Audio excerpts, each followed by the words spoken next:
하늘성이의 러브스토리.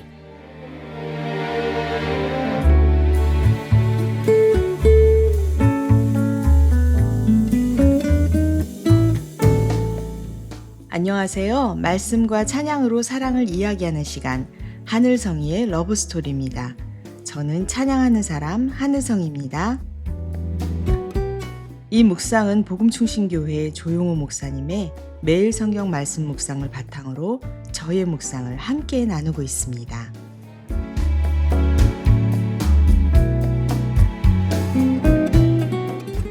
시간이 지나도 아프고 세월이 흘러도 잊혀지지 않고 마음 깊은 곳에 무덤처럼 자리 잡고 있는 상처들. 우리 삶에도 이처럼 깊은 상처들이 있죠. 야곱에게 요셉은 바로 그런 존재였습니다. 22년 동안 죽은 아들로 기억되었던 요셉. 요셉을 잃은 그 상실감은 야곱의 삶을 멈추게 만들었습니다. 하나님을 만났고 베델에서의 은혜를 경험했고 야복강에서 이스라엘이라는 이름도 받았지만 그는 여전히 슬픔의 무덤 안에서 살아가고 있었습니다. 그런데 오늘 하나의 소식이 야곱을 깨웁니다. 요셉이 살아있습니다. 그리고 그 순간 죽어있던 야곱이 살아나기 시작합니다.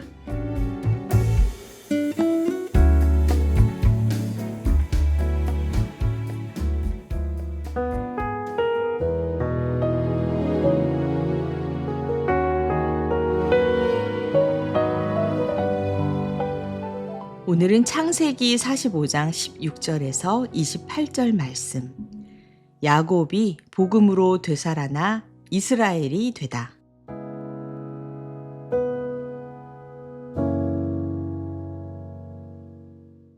요셉의 형제들이 왔다는 소문이 바로의 궁에 전해지자 바로와 그의 신하들이 기뻐하였다. 바로가 요셉에게 말하였다. 그대의 형제들에게 나의 말을 전하시오.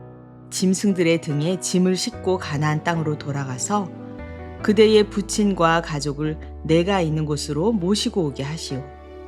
이집트에서 가장 좋은 땅을 드릴 터이니 그 기름진 땅에서 나는 것을 누리면서 살 수 있다고 이르시오. 그대는 또 이렇게 나의 말을 전하시오. 어린 것들과 부인들을 태우고 와야 하니 수레도 이집트에서 여러 대를 가지고 올라가도록 하시오. 그대의 아버지도 모셔오도록 하시오. 이집트 온 땅 가운데서도 가장 좋은 땅이 그들의 것이 될 터이니 가지고 있는 물건들은 미련 없이 버리고 오라고 하시오.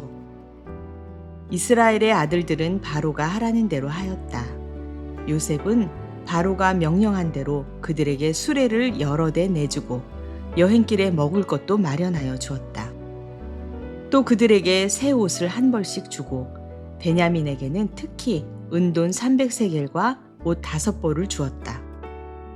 요셉은 아버지에게 드릴 또 다른 예물을 마련하였다.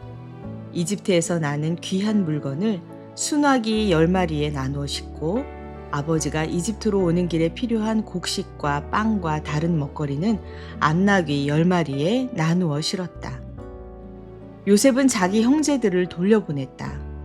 그들과 헤어지면서 요셉은 가시는 길에 서로들 탓하지 마십시오 하고 형들에게 당부하였다. 그들은 이집트에서 나와 가나안 땅으로 들어가서 아버지 야곱에게 이르렀다. 그들이 야곱에게 말하였다. 요셉이 지금까지 살아 있습니다. 이집트 온 나라를 다스리는 총리가 되었습니다. 이 말을 듣고서 야곱은 정신이 나간 듯 어리벙벙하여 그 말을 고지 들을 수가 없었다. 그러나 요셉이 한 말을 아들들에게서 모두 전해 듣고 또한 요셉이 자기를 데려오라고 보낸 그 수레들을 보고 나서야 아버지 야곱은 비로소 제정신이 들었다. 이제는 죽어도 한이 없다. 내 아들 요셉이 아직 살아있다니 가고 말고 내가 죽기 전에 그 아이를 보아야지 하고 이스라엘은 중얼거렸다.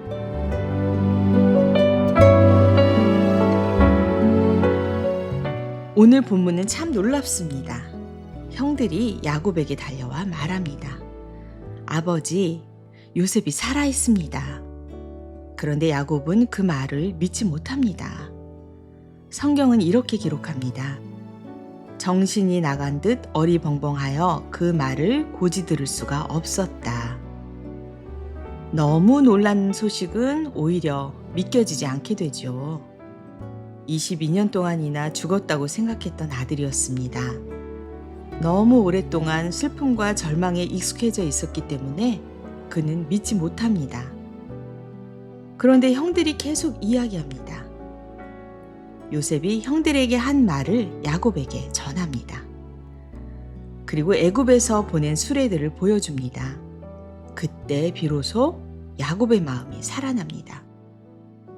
성경은 놀랍게도 이 순간부터 그를 야곱이 아니라 이스라엘이라고 부릅니다.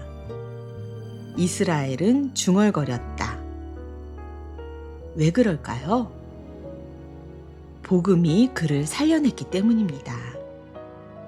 죽은 줄만 알았던 아들이 살아있다는 소식. 이것은 마치 장차 오실 예수 그리스도의 복음을 보여주는 그림과도 같습니다. 예수님도 죽으셨습니다. 십자가에서 죽으셨고 무덤에 묻히셨습니다. 그러나 사흘 만에 부활하셨습니다. 그리고 성령께서는 오늘도 우리에게 말씀하고 계십니다. 예수님이 살아계신다. 주님이 부활하셨다. 주님이 지금도 다스리신다. 이 복음이 마음으로 믿어질 때에야 우리의 죽은 영혼이 살아납니다. 낙심이 소망으로 바뀌고 절망이 기쁨으로 바뀌고 야곱이 이스라엘이 됩니다. 사람은 쉽게 변하지 않기에 야곱도 변하지 않았습니다. 기근도 눈물도 세월도 상실감도 그를 바꾸지 못했습니다. 그러나 하나님께서는 복음으로 그를 변화시키셨습니다. 사람이 사람을 변화시킨 것이 아니라 복음이 사람을 변화시킵니다. 성령께서 마음의 눈을 열어주실 때 우리는 비로소 하나님의 일하심을 보게 됩니다. 오늘 함께 나눌 찬양은 오벳의 다시 밤이 없겠고입니다.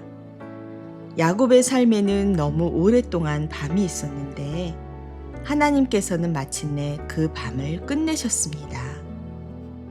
복음은 밤을 끝내고 아침을 가져옵니다.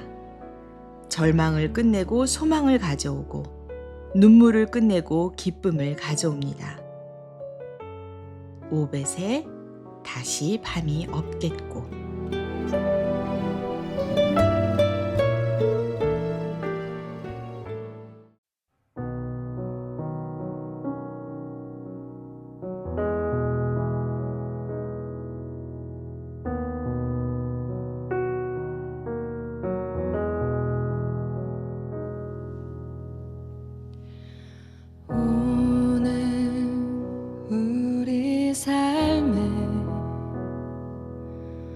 주의 일 행하시네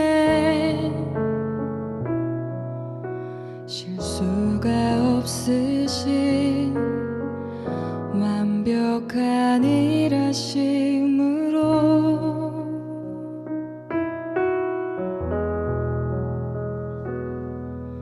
마침내 그날에 주 약속 이루시네 천지를 지으신 온전한 그 말씀으로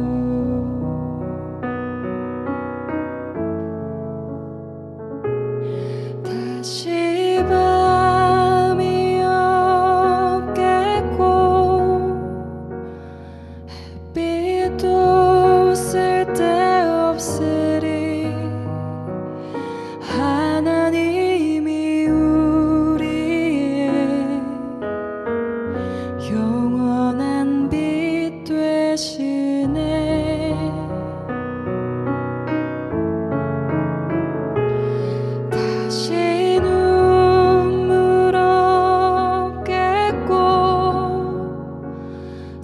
슬픔과 고통 없으리 하나님과 우리가 영원히 함께 사는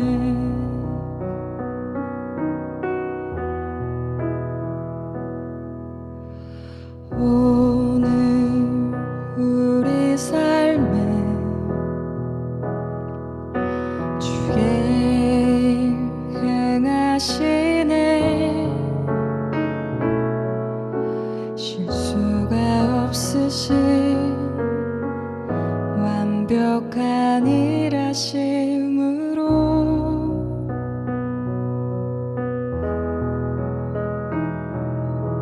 마침내 그날에 주 약속 이루시네 전지를 지으신 온전한 그 말씀으로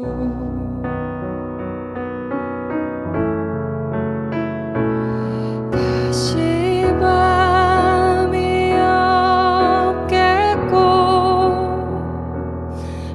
햇빛도 쓸데없으리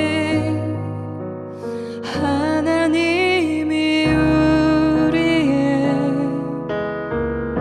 영원한 빛 되시네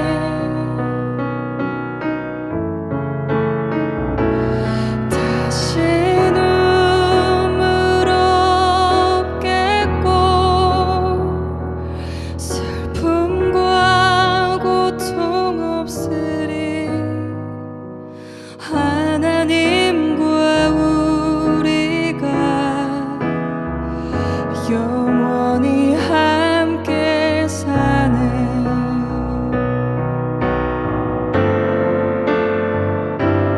다시 밤이 없겠고 햇빛도 쓸데없으리 하나님이 우리의 영원한 빛 되시네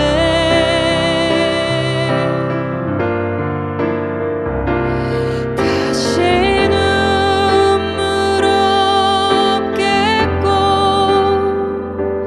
슬픔과 고통 없으리 하나님과 우리가 영원히 함께 사네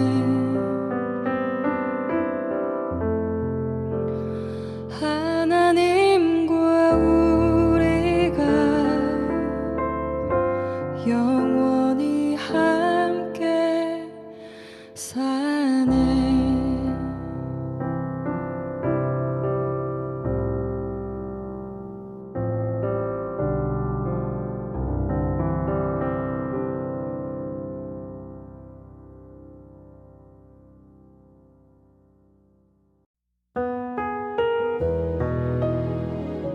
오늘 우리 삶에 주의 일 행하시네 실수가 없으신 완벽한 일하심으로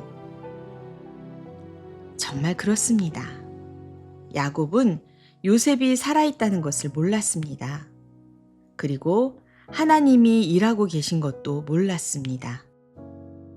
그러나 하나님은 단 한 번도 쉬지 않으셨습니다.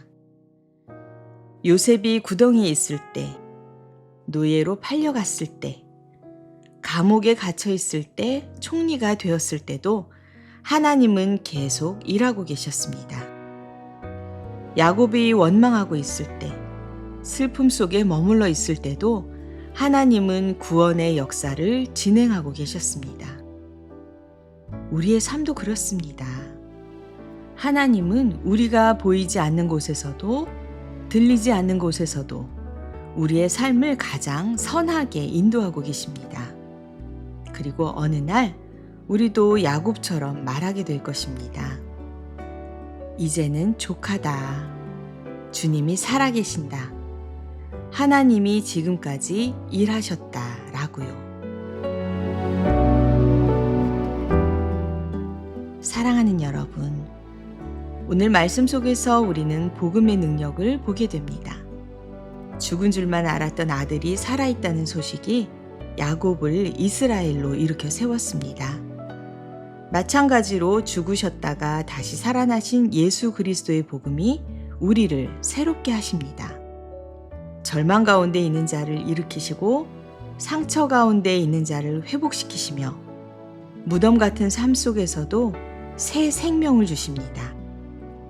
오늘도 살아계신 예수님을 바라보며 복음 안에서 새 힘을 얻는 저와 여러분이 되기를 기도합니다.